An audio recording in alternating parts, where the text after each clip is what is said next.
चुनाव आयोग ने विपक्ष की ओर से एसआईआर को लेकर किए जा रहे विरोध और सवालों के जवाब दिए। भारत के मुख्य चुनाव आयुक्त ज्ञानेश कुमार ने रविवार को प्रेस कॉन्फ्रेंस की। उन्होंने कहा कि इलेक्शन कमीशन वोट चोरी के झूठे आरोपों से नहीं डरता। कुछ मतदाताओं द्वारा दोहरे मतदान के आरोप लगाए गए, सबूत मांगने पर जवाब नहीं मिला। ऐसे मिथ्या आरोपों से न तो चुनाव आयोग डरता है और न ही कोई मतदाता। जब चुनाव आयोग के कंधे पर बंदूक रखकर भारत के मतदाताओं को निशाना बनाकर राजनीति की जा रही हो, तो आज चुनाव आयोग सबको स्पष्ट करना चाहता है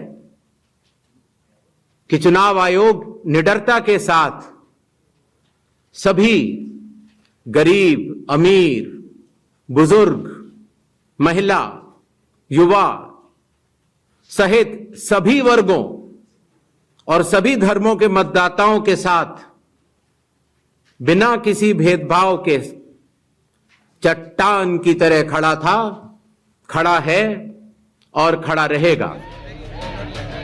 सीईसी ज्ञानेश कुमार ने स्पष्ट किया कि चुनाव आयोग के लिए पक्ष और विपक्ष दोनों समकक्ष हैं, इसलिए चुनाव आयोग भेदभाव नहीं कर सकता।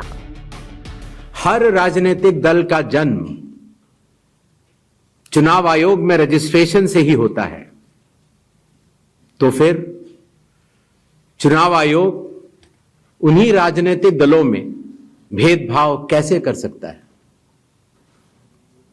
चुनाव आयोग के लिए न तो कोई विपक्ष है,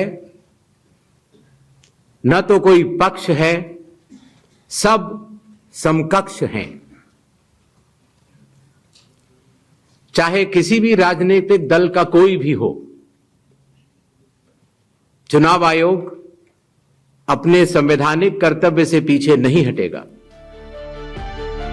चुनाव आयोग ने बताया कि एसआईआर की शुरुआत क्यों की गई। ज्ञानेश कुमार ने ये भी साफ किया कि सभी दलों को साथ लेकर ही एसआईआर कराया गया है। एसआईआर की शुरुआत बिहार से की है।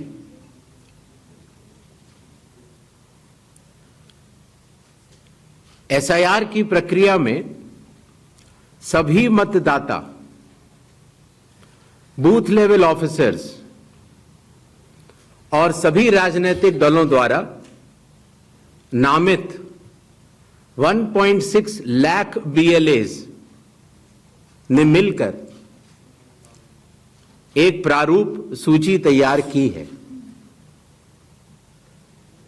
इस प्रारूप सूची की एक कॉपी आप सभी लोगों को दी गई है, जिसमें कि हर बूथ में जब ये प्रारूप सूची तैयार की जा रही थी तो सभी राजनीतिक दलों के बूथ लेवल एजेंट्स ने उसे हस्ताक्षर के साथ भी सत्यापित किया है। इस प्रारूप सूची में त्रुटियां हटाने के लिए एक बार फिर निर्धारित समय परिधि में सभी मतदाता और राजनीतिक दल मिलकर अपना बहुमूल्य योगदान दे रहे हैं। मुख्य चुनाव आयुक्त ज्ञानेश कुमार ने कहा कि पिछले 75 साल से देश की सेवा कर रहे चुनाव आयोग पर वोट चोरी के आरोप लगाना गलत है। आज से नहीं, 75 सालों से उस विरासत से, कर्मठता से कार्य करने वाले चुनाव आयोग के ऊपर अगर निराधार आरोप आप मतदाता सूची और मतदान को मिला के और जनता के सामने अगर ये कहें कि चोरी हो रही है, तो ये गलत बात है। जनता सब समझती है। किसी व्यक्ति के अगर 2 जगह वोट भी हो तो भी वो एक ही जगह वोट करने जाता है। 2 जगह वोट करना कानूनी अपराध है। और अगर कोई भी व्यक्ति ऐसा कहता है तो सबूत तो चाहिए। सबूत मांगा था, मिला नहीं। सत्य तो यह है कि कदम से कदम मिलाकर सभी स्टेक होल्डर्स बिहार के एसआईआर को पूर्ण रूप से सफल बनाने के लिए कटिबद्ध हैं, प्रयत्न कर रहे हैं और कठिन परिश्रम कर रहे हैं। जब बिहार के 7 करोड़ से भी अधिक मतदाता चुनाव आयोग के साथ खड़े हैं, तो न तो चुनाव आयोग की साख पर कोई प्रश्न चिन्ह खड़ा हो सकता है और न ही मतदाताओं की साख पर। कांग्रेस, आरजेडी समेत अन्य विपक्षी दलों द्वारा लगाए जा रहे वोट चोरी के आरोपों के जवाब चुनाव आयोग ने दे दिए हैं। हालांकि विपक्ष जवाबों से अब भी संतुष्ट नहीं लग रहा है।